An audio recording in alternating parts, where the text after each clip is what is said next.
All right, thank you for that, not priest. Another round of applause for that wonderful performance. Okay, we're still live and we're on our way. We're going to welcome Professor David Jowitt. Earlier, we had read a brief about him, and he's going to come up now. A round of applause as Professor David Roger comes up. He has been in Nigeria for a minimum of 45 years now, and he has a wealth of experience. Please come up, Prof. Okay. And he's going to give an opening address, after which we'll go straight to the conversation. Thank you for being here.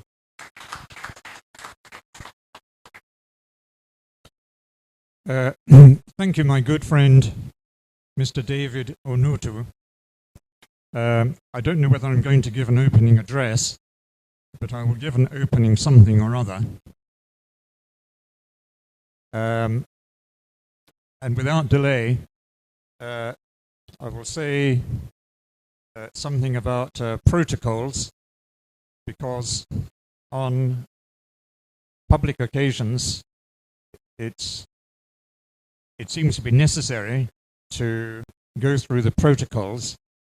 But then in Nigeria also we have got used to hearing people say all protocols observed.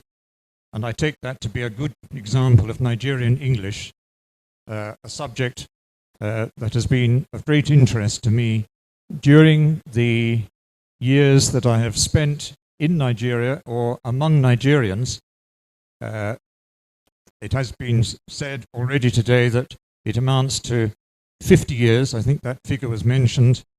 But I would say that the time I have been in Nigeria or among Nigerians is now nearly 60 years, 58 to be precise.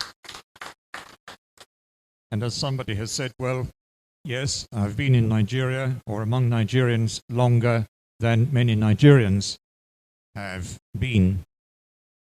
But to come back to the protocols, I'm not going to observe any protocols, but I feel I must thank the first speaker, Prince Charles, for his most eloquent address. It gave us so many things to think about concerning the social media, many of which I had not thought about myself before that. So I've learned something about the social media today. And I want to thank Prince Charles for being Prince Charles. I have met the Queen.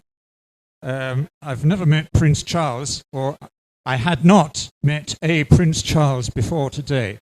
Thank God that today I have listened to, and I hope I will meet afterwards, a Prince Charles. Perhaps the most important word today is the word peace. And maybe I didn't listen with 100% attention to Prince Charles's address, but I think that he got to the end of his address without mentioning the word war. We often think of peace and war as alternatives. If there's no war, there's peace. If there isn't peace, there's war. They are opposites. And war is a very unpleasant word. We don't like to make use of it at all. As you can see, I came up to the podium here with two books. Didn't want to come with too big a library, but I couldn't help bringing two books with me. One is a famous novel, the title of which is War and Peace, by the great Russian novelist Tolstoy. It's set in the Napoleonic Wars more than 200 years ago, and the book is about 1,500 pages long. And as I listened to the first speech, I said to myself, if we want peace in our world, more people should read novels, more people should spend more time reading novels, and then they won't have time to make war.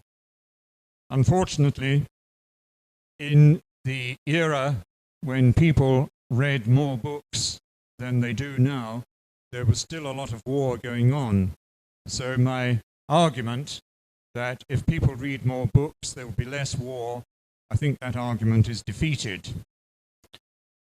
The other book in which both words peace and war occur is this book called Peace, Not War, which is subtitled A Decade of Interventions in Plateau State Crises, 2001 to 2011. And the speeches were made by my good friend Archbishop Ignatius Kegama when he was here as Archbishop of Jos. I think spent much time trying to promote peace in this state. And eventually his speeches were compiled into a book, and I was asked to write a preface to the book, and I and another friend then sat down to work out the title, and we came up with this title, Peace, Not War, which I think says everything about the book itself. To come back to personal matters, as has been remarked, I have lived longer on this earth than anybody else here present, and I was actually born during a war, namely the Second World War, and all my earliest memories were of war and of bombing and violence and hatred. And I therefore, as I entered my life, I was very conscious of war and the horrors of war, and became a lover of peace and longed for peace. I didn't know at that early age that the time would come when I would experience another war, and that war was the Nigerian Civil War, because back in 1967 I was teaching in Onitsha at the time when the then eastern region tried to secede and the civil war ensued. At the time, I'm speaking of July, August 1967, everybody said, this war will not go on for very long. It'll all be over by Christmas. And I and some British friends left the school where we were teaching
make a comment on the theme of this gathering today, social media for peace.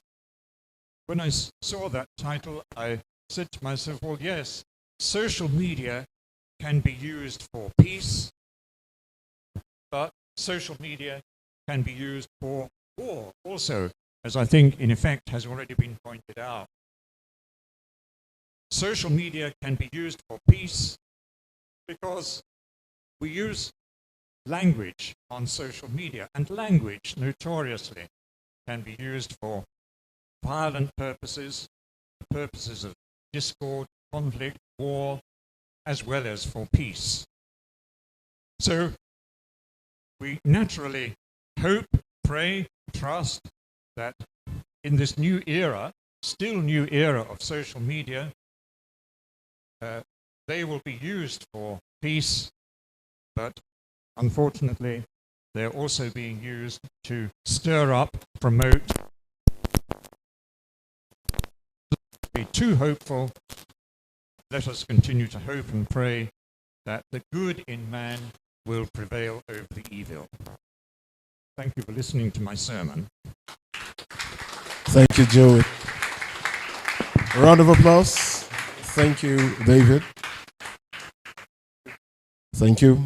A round of applause as he takes his seat.